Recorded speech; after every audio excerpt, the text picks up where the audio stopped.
सर्वांना जय भीम, जय महाराष्ट्र, जय हिंद, जय भारत. केल्याने होत आहे आधी केलेच पाहिजे. केल्याने होत आहे आधी केलेच पाहिजे. पाठपुरावा केल्याने प्रश्न मार्गी लागलेच पाहिजे. केल्याने होत आहे आधी केलेच पाहिजे. पाठपुरावा केल्याने प्रश्न मार्गीच लागले पाहिजेत. अशा प्रकारे रवींद्र शिंदे, रविराज रवींद्र तांगो शिंदे, एक ठाणे महानगरपालिकेचा सेवानिवृत्त कार्यकारी अभियंता आणि एक सेवानिवृत्त कार्यकारी अभियंता झाल्यानंतर मी माझं स्वतःची well known good company SR group नावाची कन्सल्टन्सी फर्म चालू करून विविध स्थापत्य कामे बाहेरील करून दुपारनंतरची जी वेळ आहे ती सामाजिक आणि कामगार क्षेत्रासाठी देतो. आणि या कामगार क्षेत्रामध्ये काम करत असताना प्रशासनातील कामगारांच्या वर्षानुवर्ष प्रलंबित मागण्या या मी सोडवण्याचा प्रयत्न महाराष्ट्र म्युनिसिपल कर्मचारी युनियन, महाराष्ट्र ऑल इंडिया कामगार सेना, महाराष्ट्र म्युनिसिपल कर्मचारी युनियन, महाराष्ट्र अभियंता असोसिएशन आणि स्टेम प्राधिकरण युनियन मार्फत करतो आणि करत आलोय. ज्यावेळेस 6 डिसेंबर 2012 रोजी बाबांचं निधन झालं, तांगो शिंदेचं निधन झालं आणि या निधनानंतर 6 डिसेंबर 2012ला निधन झालं आणि येणाऱ्या महासभा त्याच वर्षाच्या 2012च्या म्हणजे 19-20 डिसेंबरच्या महासभेमध्ये त्यांचा शोक संदेशापर महासभेमध्ये श्रद्धांजलीपर चर्चा होऊन महासभेमध्ये श्रद्धांजलीपर ठराव संसद संमत झाला. जसं संसदेमध्ये होतं, विधानभवनात होतं ऐतिहासिक पुरुषाचं, तसं एक कामगार नेतृत्व, कामगार नेता याचं महान कार्य आहे ठाण्यातील दळणघडणीमध्ये. तर महासभेमध्ये श्रद्धांजलीपर ठराव करून त्यांना मानवंदना दिली, ठराव केला, श्रद्धांजलीपर सगळ्यांनी चर्चा केली. असं यांचं बहुमूल्य काम होतं. 6 डिसेंबर 2012 वारल्यानंतर 25 डिसेंबर 2012 रोजी एक सेवेतील कार्यकारी अभियंता पदावर काम करत असताना अनेक लोक मला विचारून, पदाधिकाऱ्यांनी विचारून मला संघटनेवर अध्यक्ष म्हणून नियुक्त केलं आणि मी क्षेत्र कामगार संघटना म्हणून नेमलं. आणि मोठे बंधू सामाजिक संस्था संघटन हातात एक मोठे बंधूंना बौद्ध धम्मचक्र प्रवर्तन समिती संस्था वरती अध्यक्ष तात्पुरते नियुक्ती केले. आणि रवींद्र शिंदे हे महाराष्ट्र म्युनिसिपल कामगार कर्मचारी युनियन हे क्षेत्र मला आवडलं, कारण चॅलेंजिंग क्षेत्र आहे, गोरगरीब कल्याणाचे क्षेत्र आहे, गोरगरीब मागण्यांचे क्षेत्र आहे. अध्यक्ष झाल्यानंतर मी माझ्या कार्यालयामध्ये अनेक सफाई कामगार यायचे, साहेब बाबा गेल्यानंतर आमचे बरेच प्रलंबित प्रश्न आहेत कामगारांचे, ते कोण घेणार? तर म्हटलं मी आहे, मला जरा 2 वर्ष द्या, मी अभ्यास करतो. मी अभ्यास केला, 2 वर्ष संपूर्ण युनियन कामगार क्षेत्राचा अभ्यास केला आणि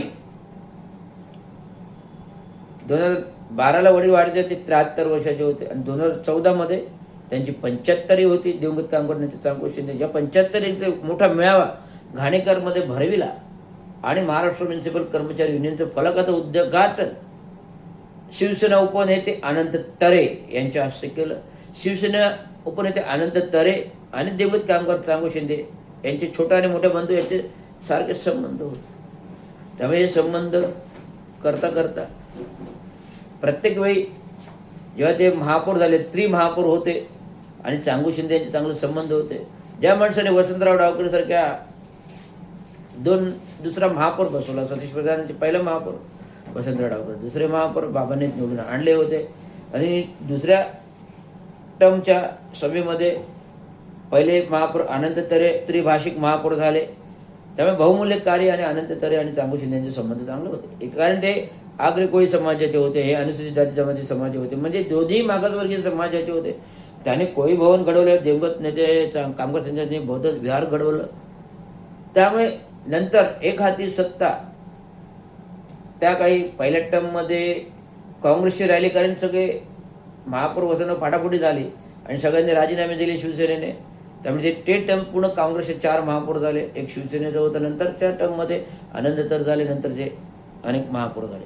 तर अशा प्रकारे या महानगरपालिकेचं सार्वभौम उभारणीमध्ये चांगू शिंदेचा हात होता आणि आहे आणि राहिला आहे.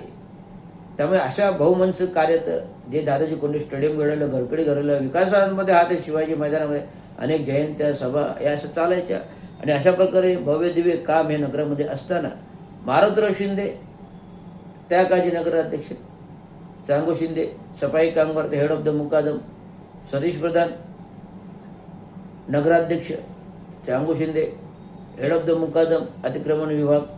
आणि त्या काळी बाबांनी 1971 आपले मित्र लक्ष्मणिंग इंगळे त्यांच्या भावाला लविंगला ठाण्यामध्ये आणलं पुण्याहून. नुकतंच जुनी मॅट्रिक झाले होते आणि मॅट्रिकमधून त्यांना नगरसेवक पदी उभं केलं. जेव्हा पहिली टर्मचे 71 निवडणूक झाली नगरपालिकेची, त्याच्यामध्ये नगरसेवक म्हणून लविंगला अपक्ष म्हणून निवडून आणलं वडाच्या झाड निशाण्यावर आणि आंबेडकरवरून रमेश पंडित निवडून आले. अशा प्रकारे 2 नगरसेवक बाबांनी आणले आणि 71 ते 82 महापालिकेमध्ये 12 वर्ष सत्तेत होते बाबा. त्यामुळे गडकरी घडलं, दादाजी कोंडे स्टेडियम 78-79 घडलं 71 ना, मग 78-79 दादाजी कोंडे स्टेडियम घडलं आणि गडकरी रंगायतन घडलं. सतीश प्रधानांनी चांगू शिंदेशिवाय एकही पत्ता हल्ला नाही. त्यामुळे 81 79-80 घनकचराबाबतचे जे काय पहिल्या मोबाईल व्हॅन आल्या त्या चांगू शिंदे आणि सतीश प्रधान घेऊन आले. अशा प्रकारे विकासामध्ये बहुमूल्य हात असताना अशा भल्या मोठ्या माणसाचं नाव 10 वर्ष ठराव क्रिक रस्त्याला रखडवणं कितपत योग्य आहे हे तुम्हाला विचारणं आहे. त्यामुळे आज म्हणून त्याचं आत्मदानाचं 18 तारखेला महासभे दिवशी सायंकाळी आत्मदानाचं घेतल्यानंतर प्रशासनाचा प्रस्ताव आज तुरंत हाळला आलेले AMC सहाय्यक आयुक्त सोनावणे हा मागे पुढे नकार घंटा वाजवत होता, निगेटिव्हली विचार करत होता. मी त्यांना एकटंच सांगितलं, साहेब मी रवींद्र शिंदे आहे, कार्यकारी अभियंता राहिलेलो आहे आणि कामगार संघटना चालवतो, म्हणजे माझ्या सगळ्या गोष्टीचा इतंभूत अभ्यास आहे आणि जर अभ्यास आहे, जर मी हुशार आहे तर सगळ्या गोष्टी सत्तांतर करण्याचा अधिकार माझ्या हातात आहे.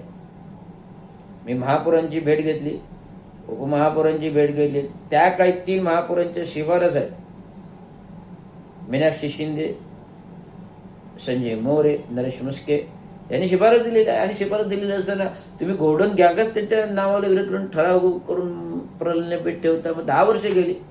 2014चा प्रस्ताव, सगळे जुने नगरसेवक चांगू शिंदेबद्दल आधार आहे. सगळे जुने नगरसेवक जे आहेत त्यांना चांगू शिंदेचं कार्याचा आधार आहे, चांगू शिंदेबद्दल आधार आहे.